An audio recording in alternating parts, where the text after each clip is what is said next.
כאן? פנטסטי. אני רואה שיש כאן הרבה מקום לאתלטיקה שלי.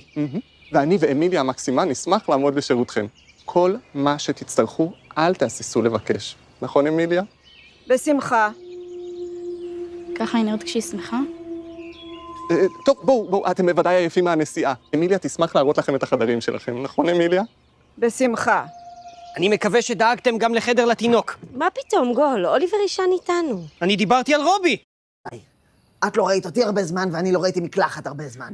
אני חיפשתי אותך בכל מקום. יופי, כי גם אני חיפשתי אותך. את חיפשת אותי? בטח. את הבת שלי, לא? אבל מה יש לך לחפש? את יודעת שאני גרה פה.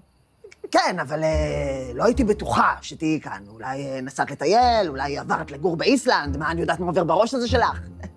הבנתי. אז את בעצם באת לפה כדי להגיד לי מזל טוב ליום הולדת? בטח. מזל טוב. רק חבל שאין לי יום הולדת היום. אני מבין. אני מצטער שבזבזתי את זמנך היקר.